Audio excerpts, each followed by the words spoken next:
Bismillahirrahmanirrahim. Assalamu alaikum wa rahmatullahi wa barakatuh. Alors j'avais envie de faire cet audio à propos d'un sujet que je voulais aborder il y a déjà quelques temps déjà, mais par manque de temps et par oubli aussi, je vais le faire aujourd'hui. C'est par rapport en fait à tout ce qui est dissidence et tout ce qui entoure en fait la dissidence en France et ailleurs, mais on va principalement se concentrer sur la dissidence française. Tout simplement, il faut en dire quand même quelques mots, parce qu'il y a beaucoup de frères et sœurs qui sont attirés par cette secte, parce qu'il faut vraiment appeler ça une secte, notamment la secte soralienne et la secte dieudoniste, qui font vraiment des ravages, qui font beaucoup de ravages dans les esprits des plus juvéniles, et c'est vraiment un message notamment pour la jeunesse, pour les adolescents et les personnes ayant la vingtaine, qui peuvent être subjugués comme ça par des discours.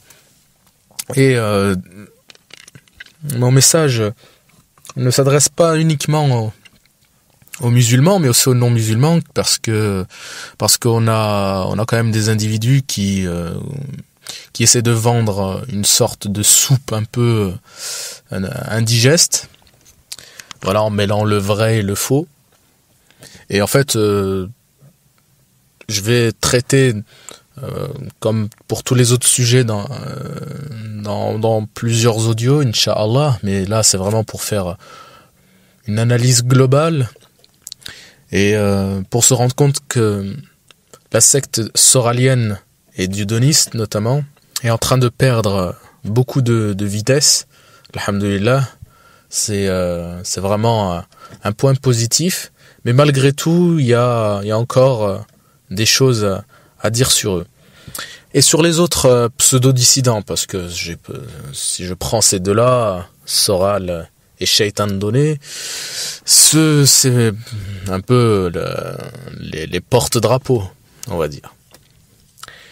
Donc tout simplement pour dire que la pseudo-dissidence a complètement éclaté.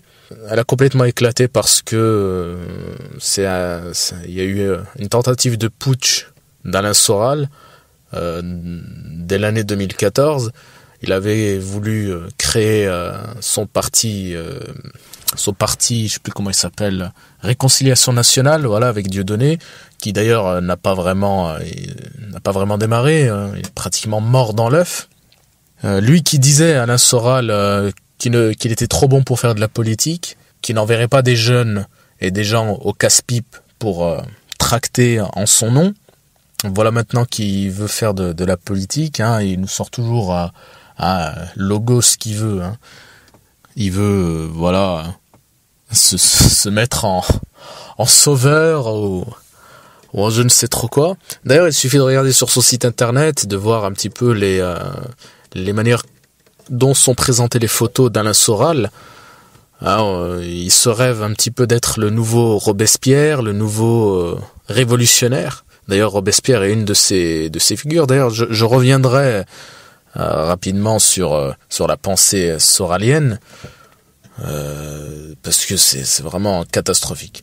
Donc, pour en revenir un petit peu au putsch, en fait, Farida Belroul, elle avait initié les journées de retraite de l'école, les fameuses JRE, qui a en fait beaucoup parlé d'elle, et notamment à cause de la théorie du genre, ce qui est vrai, hein, puisque le gouvernement veut vraiment pervertir les enfants. Il suffit de voir les programmes onusiens, les programmes mondialistes, pour voir que vraiment c'est extrêmement grave, donc il faut faire attention. Et en fait, il y a des gens de la secte Égalité et Réconciliation qui ont voulu faire un putsch et s'emparer des JRE, ce qui a créé des tensions de Farida Belroul et Alain Soral, et puis ils ont mis des noms comme Salim El-Aïbi et d'autres. Et puis ça a commencé comme ça, les dissensions entre eux, et jusqu'à complètement éclater.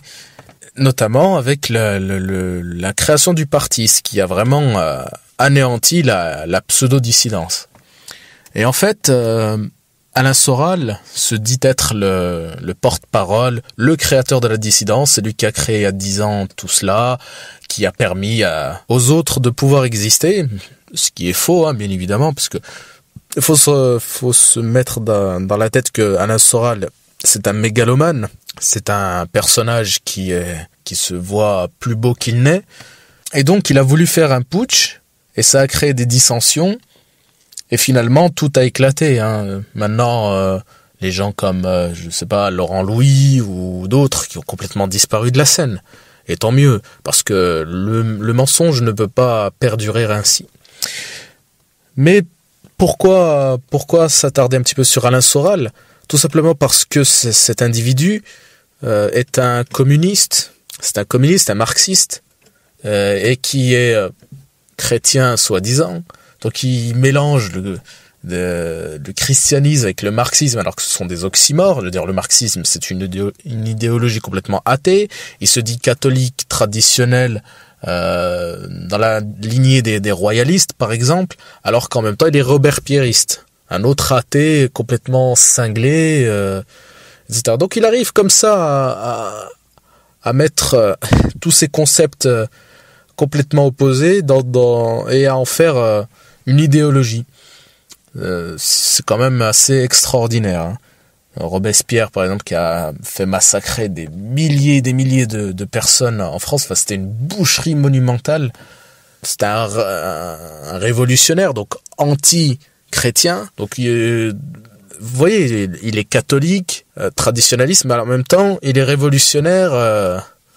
Voilà, c'est comme quand il dit un coup il est laïque, un coup il est pas laïque. Enfin bref, c'est le jour et la nuit.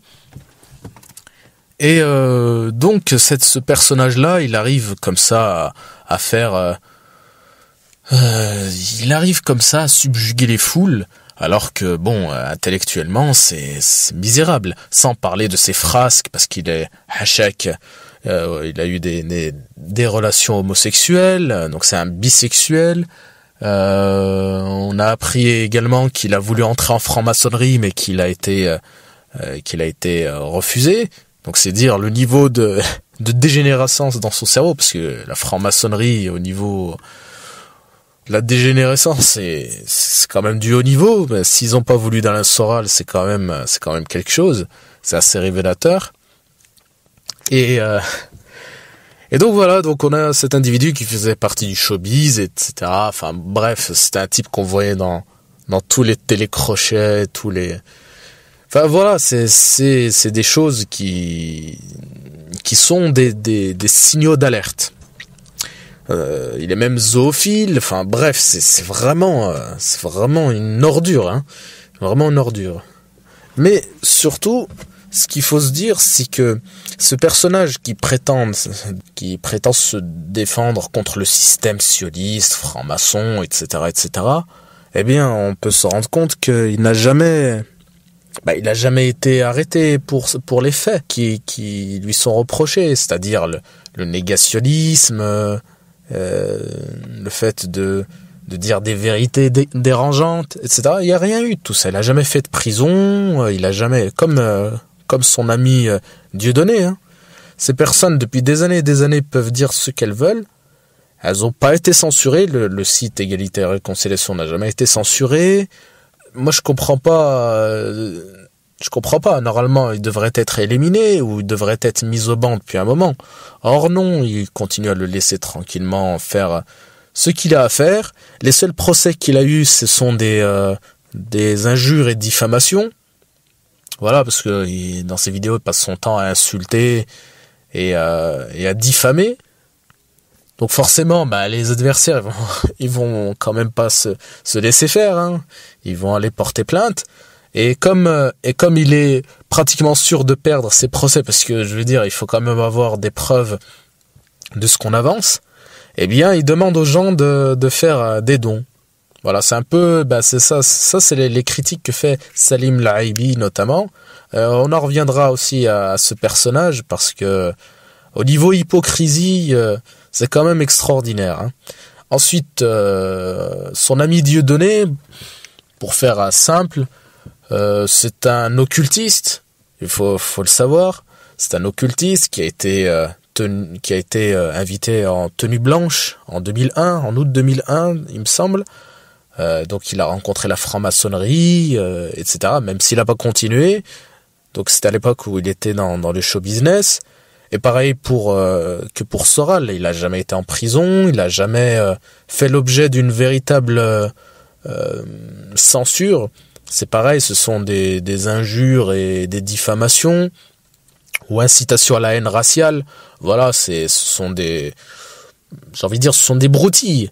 Ce sont des broutilles. Ils ont jamais été condamnés pour négationnisme, contrairement à un type comme Vincent Renoir, par exemple. Donc Dieudonné, il continue à faire ses spectacles, hein, les figurines représentant le Dajjal, la'natullah alayh, à 12 € pièce, les places à 50 €, enfin bref, ça fait beaucoup d'argent.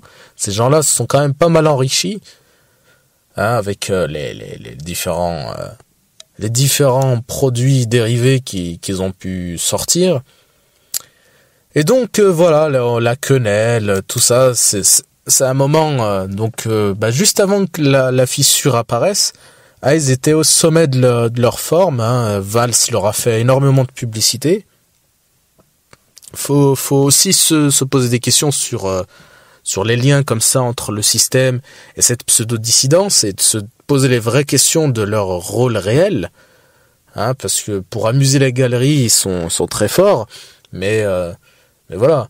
Donc ça a permis notamment vous savez, il y avait un moment où ils faisaient des quenelles un petit peu partout, et l'État, il voulait ficher comme ça toutes les personnes qui faisaient des quenelles, etc., etc. Honnêtement, il y avait, je sais plus qui avait dit que tout cela, en fait, c'était une opération un petit peu pour ficher un petit peu les gens, en plus avec les photos, etc. Surtout que Dieudonné, il voulait pas les enlever, alors que ça apportait quand même pas mal de soucis personnels aux personnes qui faisaient des quenelles à visage découvert, que ce soit sur le milieu professionnel ou autre.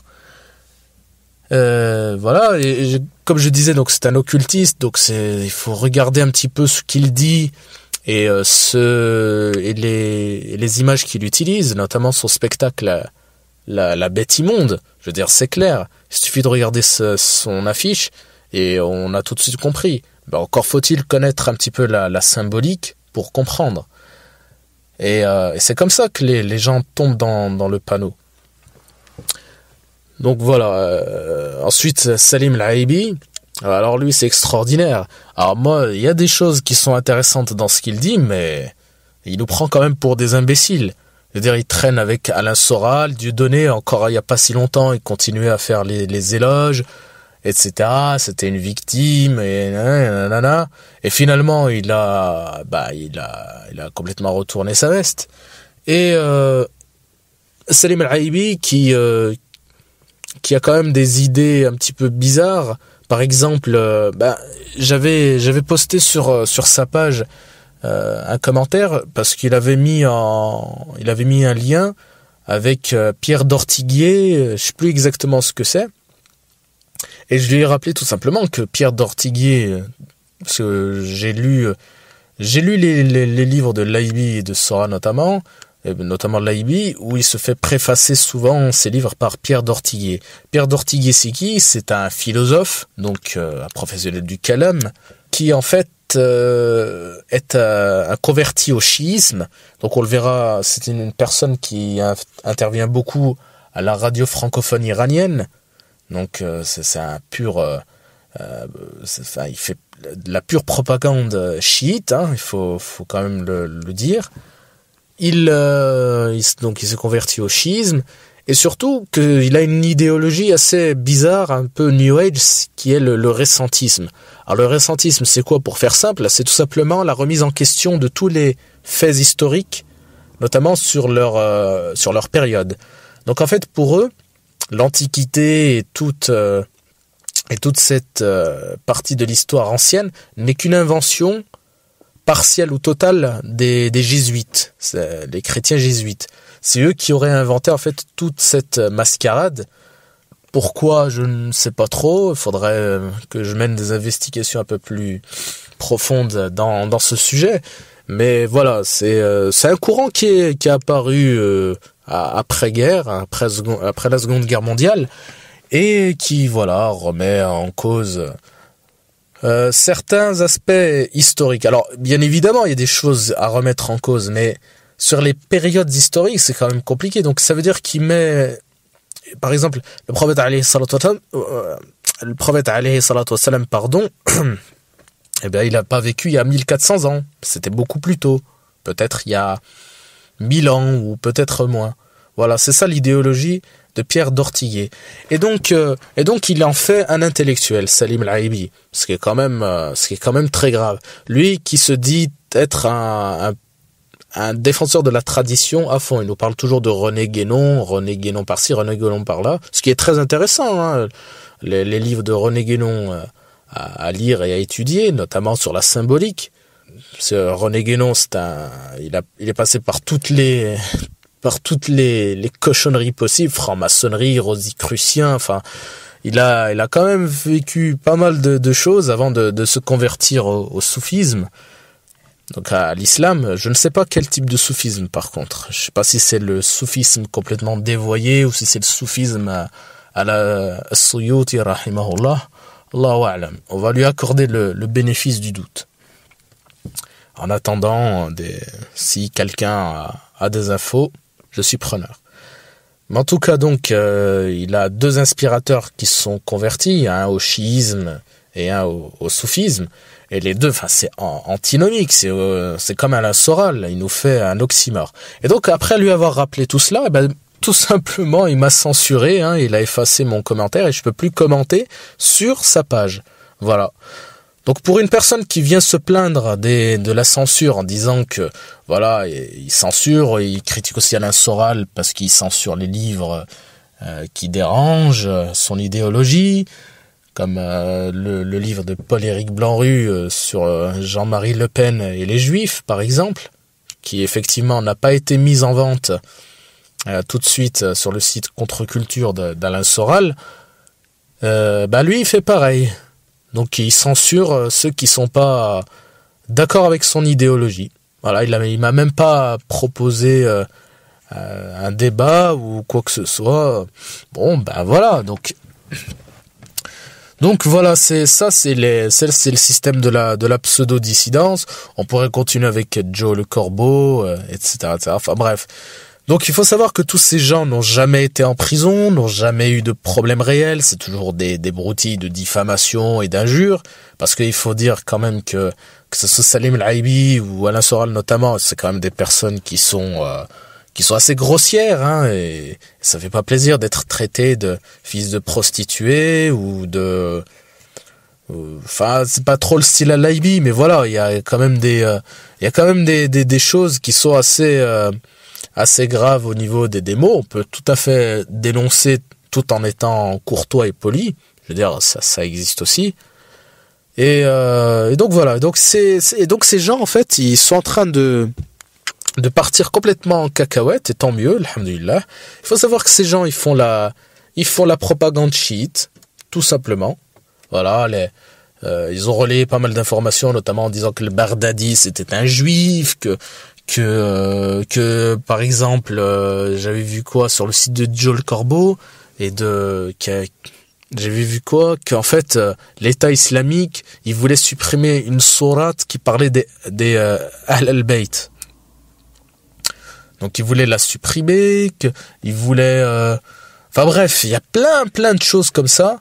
Ah oui, aussi un truc repris par Ma'mar Matmati, parce que je vais aussi en redire 2 mots, parce qu'il fait un peu partie de cette pseudo-dissidence.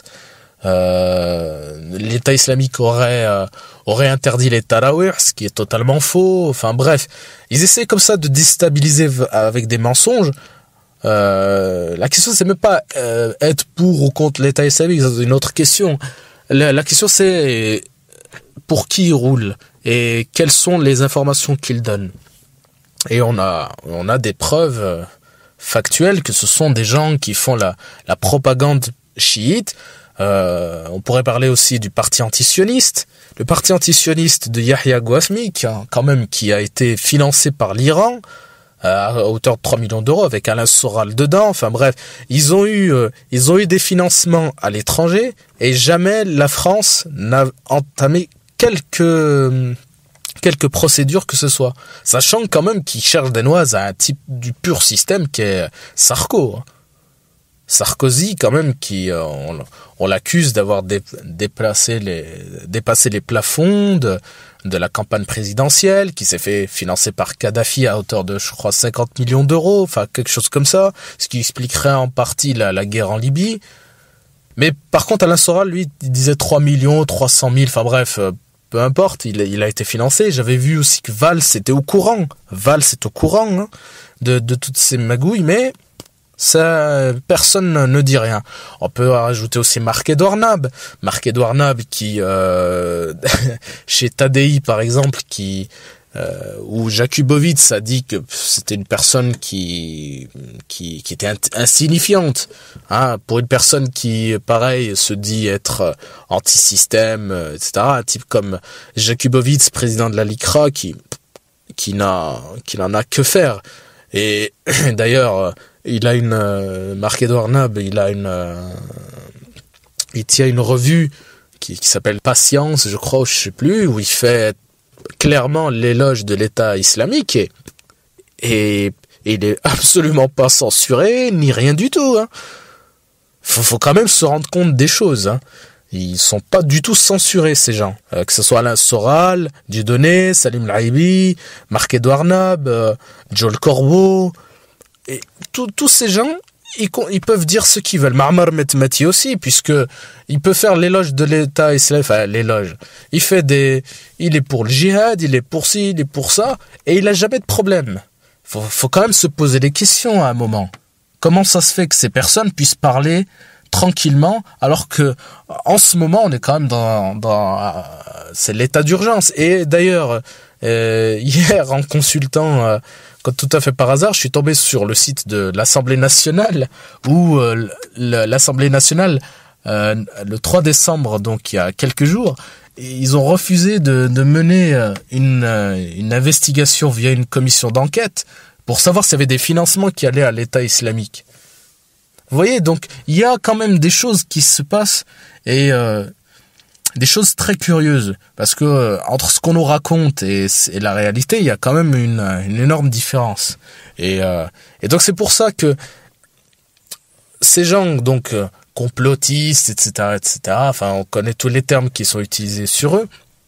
Donc, il faut faire très très très attention avec la théorie du complot et tout ce qui est amené. Il faut faire très très très attention par qui c'est dit et quel est l'intérêt, et voir un petit peu la vision globale et pas regarder uniquement la personne. Parce que quand c'est Alain Soral qui parle, il parle pour qui est derrière. Alors on sait en plus qu'il a été sponsorisé par un franc-mac, Philippe Pénin, cher à ce Salim Laibi, mais voilà, enfin.